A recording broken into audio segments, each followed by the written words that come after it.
WWSU 106.9, Fairborn Dating the Right Choice, and you're listening to the Lee W. Mowen Show. Just heard Elton John with Simple Life. It's off the album The One. And before that was Goo Goo Dolls with Girl Right Next to Me. And we kicked this block off with The Police with Synchronicity 2. And up next, Peter Gabriel, Big Time, and Real Big Fish, Where Have You Been? And a song off my iPod, just like we always do. Request line open, 937-775-5555, or if you're on the campus of Wright State, 5555. Last show. My last show here ever. And we have another someone in here, Josh McGrath, the programming director.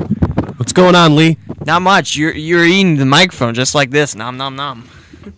I can't wait to hear the recording of this.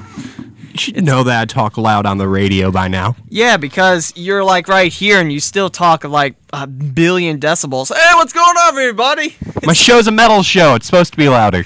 I thought you just played NSYNC and Nickelback. That too. Anyway, I did mention I was going to talk about some of my memories here, and one I want to share. I always shared it with people visiting me, but I want to share it again here. When I was a freshman, there was a baseball game against the Milwaukee Panthers. Back then, it was okay to call them Wisconsin-Milwaukee, just because they didn't want to shed the Wisconsin tag yet. Anyway, that's not important. I was calling the game with Andy Wilson. He hadn't been on the air since late 2008. And me and him both applied for sports director. That would have been my sophomore year if I got it, but I didn't. It was Jeff Milano that got it, but that's not important either. He was the first sportscaster I ever called a game with, and it was a women's basketball game against the Athletes in Action women's basketball team. And the Raiders lost that day, but it made me the man that I am today. Anyway, this baseball game against Milwaukee, that's important. We're calling a game, and it's middle of the... I gotta stop doing that. Anyway, it's the middle of the game. I think 5th, 6th inning. So Andy goes down, buys a bag of peanuts, comes back up, starts eating them. Okay. I think it's my turn to do play-by-play, and I think I say something that made him laugh, and he starts choking on the peanuts. He starts choking on the peanuts, and is like, and this is all on air. It's like, oh my god, the guy's dying. That's ball one. So, yeah, that's one of the memories I have of sportscasting freshman year. If he was listening right now, he'd probably kill me. But if you are, how you doing, Andy? Haven't seen you in a while. Yeah, what's up? He's now in the Toledo area, and I think he had a job for a Fox sports station, WCWA up there. I think. Anyway, yeah, he was the, like I said, first guy to broadcast with me, and I learned a lot from him, so that's one of my memories. Lindsay, you had a memory. We were doing a hockey game at Hara Arena, Wright State versus Bowling Green. That might have been the... Yeah, every single time you and I broadcast together, something weird happens. The weather gets really... gross or there's a mix-up in where I'm supposed to be parking or something, but this one we called, I think it might have been the last home hockey game of the season, which meant Hara Arena at the time, and before we were heading out, Lee told me, bundle up. It's going to be cold, just letting you know. I mean, this is a hockey rink, but it's really going to be cold. And I'm like, okay, well, I've gone ice skating before. I know how cold rinks are. I think I can handle it. No, I didn't understand. We're talking Hara Arena, and we're not talking the main rink where the Gems play. We're talking about the little side rink where you have to, when Wolf Road ends, you just go straight. And then it's barely lit up at all, and you just keep going north. You might be able to see the golf course, I don't know. And then one of the side entrance, there it is, side rink. Yeah, like the barrier between the rink and the lobby area where you can get hot chocolate and stuff is plastic sheeting. Mm-hmm. Yeah, that's where we're talking about. it was cold enough that I actually had to go out between second and third period and buy a hat. And come back. It's really hard to broadcast with gloves on, by the way. It is. But and then in the middle of the game, one of the Bowling Green players, it was just completely such a weird game. One of the Bowling Green players decided to get in a fight with one of Wright State's players, and he started punching the kid in the gut, and then the ref comes over to break things up. And this kid ends up hitting the ref. And so then the ref's taking him off the ice, obviously. He gets ejected from the game. And as he's skating off the ice, he is just sobbing. Like somebody ran over his dog, just sobbing. I've never seen a hockey player cry before. I hope never to again. He's probably listening to this right now. I feel so bad for you, kid. I remember that game too. It was weird to see the scoreboard because we were right on the ice, just right behind we were right on the ice. We were skating along with players. Gotta move the table this way. I can't see. Move it that way.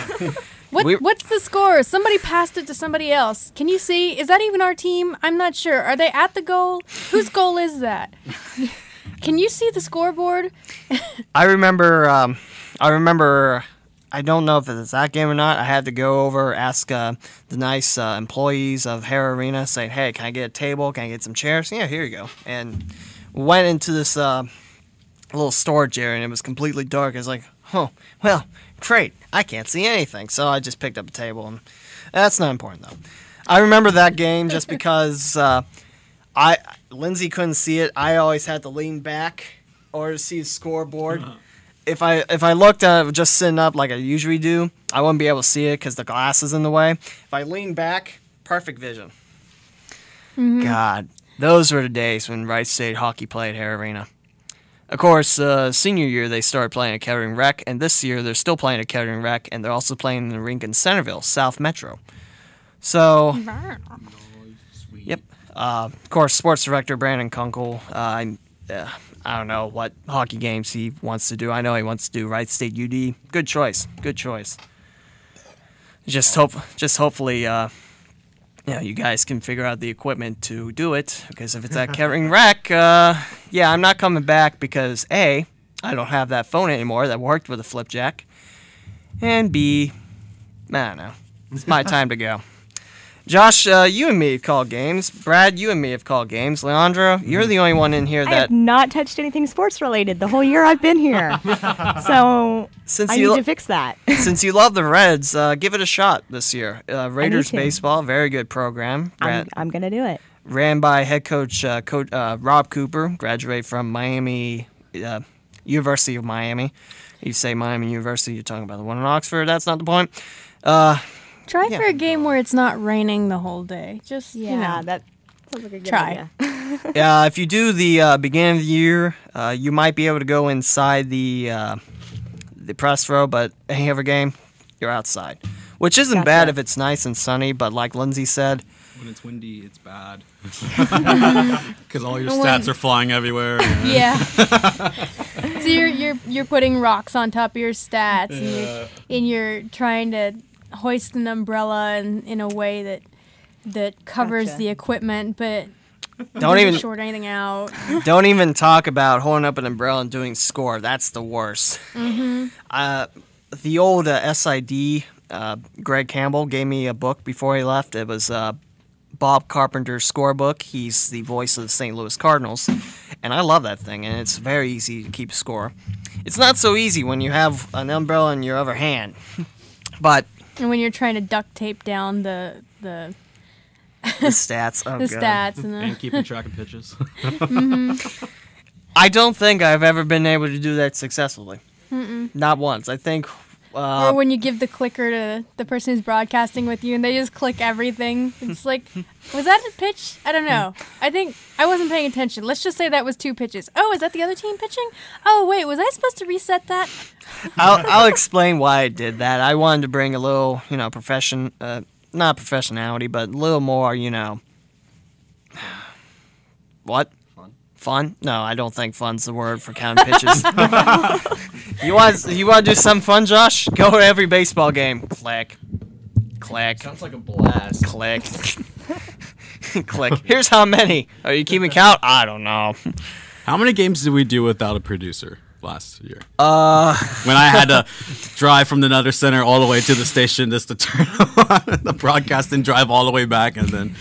Let me rephrase your question. How many did I have to do by myself? Oh, okay. Producing wise and everything wise. A lot. I think at one point it was over half that I was doing by myself. I don't know what happened last year. I think I just junior year was a blast, and I'll have to go over some memories of that. Senior year, You had a ton of people in the sportscasting pipeline your junior year, huh? Yeah, junior year was a blast. It makes it fun. Senior year, I had a lot of people, but it didn't work out half the time. So I ended up calling about 66 games that year. It was tiresome for me, but at the same time, 66 games. I was the voice. We love you for your dedication, Lee. Are you sure that's that? Yes. Yes, okay. Well, That's what we're his saying on the dedication air. and his blue eyes. And let's see. I have 3 new mentions. Hey. I can't wait to see these. One of them, just a hint. Brad's one of them. Lindsay's I might one be of the them. other one. Yeah, you're one of them. And Josh hasn't checked his Twitter since early November, so. Don't worry. Next time I'm on there in like March, I'll go ahead and mention you. Hey, you get a show next week or this week or next. Yeah, it is next week. Next week. What week? Next week. I can have a show this week too. You could. You could, I'm yeah. gonna be too busy partying though. At the wharf. No. Oh. Yay, the wharf. We're doing a show from the wharf. You should do that. 3 hours of blowing smoke. I don't know if we can microphone. advertise tobacco on an educational radio station. Good point. Didn't think of that. That's why I'm gone after today, isn't it? I don't think. Oh, man. So many memories of sports. Like you said, Lindsay, junior year was a blast. I think I had to do one thing by myself, and it was turn automation on. The people inside the booth didn't understand that once the game was over, they could have shut it off, but so it was just blank, and then once it stops beeping, then that's it. They didn't realize they could have had their show afterwards. So I come in with equipment, like, hey, how you doing? You know you can do a show now, right? Oh! I tell you, though, I think the best part about my job wasn't the money, although it was pretty nice, I will say. Groceries and sometimes nice things. But anyway, I think it This was... is why we can have nice things. Woot. If Brandon's listening, like, all right, I get nice things. Your results. You can have a pony, Brandon. You can have.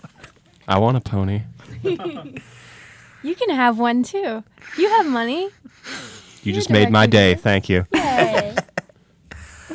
I think the best part of my job was all the people I got to meet, and I liked most of the people here.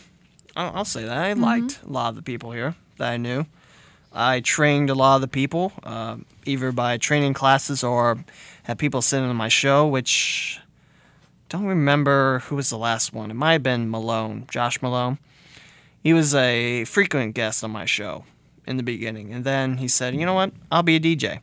Landra, you remember Josh. Yes, and then I was in Lee's training class, and then I was trained on Josh's show, and then Josh and I co-hosted Winter Quarter after that, and then I was able to get my own show. So I've had my own show for about a year. So both Lee and Josh have been highly influential to my time here at WWSU so far, and it's been fun.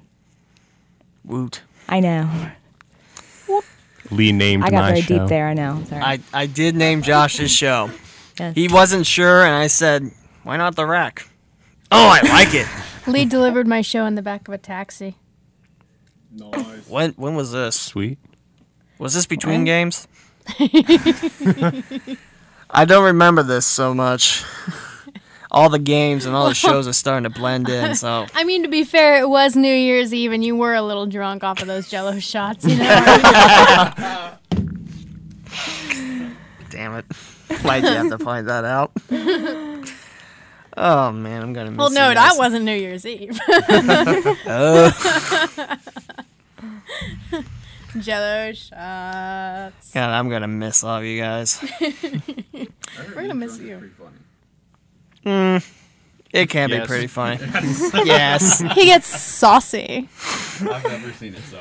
I haven't either. I've heard many heard tales. bloody stories. Many tales.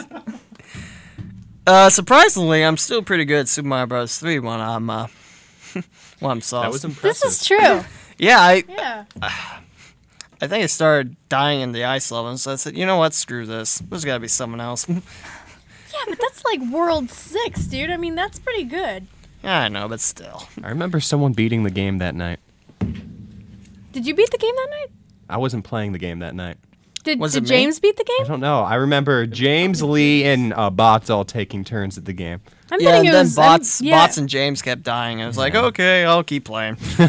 Like, there's more of this than the Super Mario 3. I need to socialize, but you guys keep making me play this. Oh wow, where was I? I think it was about why I love being the sports director. Yeah. I We think. got a little Sounds off good. track. I think. I don't remember. I don't remember at this point. And and Josh McGrath's out. He's going to work. See you, buddy. Bye, Josh. Bye, Josh. Josh McGrath, programming director. You can catch his show, The Rack, Fridays 8 to 11. And with that being said, It's one have you- serious wreck. so I'm You just guys- screwing you up all day. nah, it's. I've only played 6 songs. This has to be a record. This time slot. Only 6 songs in an hour. I love it.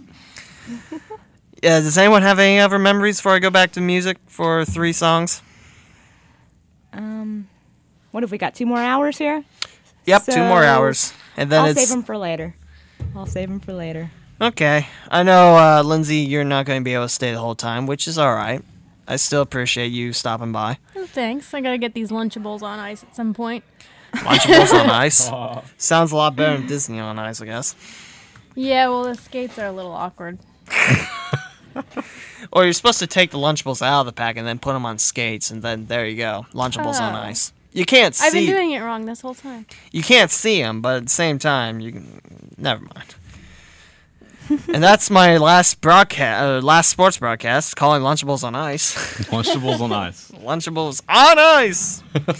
We're gonna get back to the music now before I say something else. Up next, I have Peter Gabriel's "Big Time" off the album "So," and then I got "Real Big Fish" and Huey Lewis in the News. WWSU 106.9, my very last show on the radio station of Wright State. Stay tuned.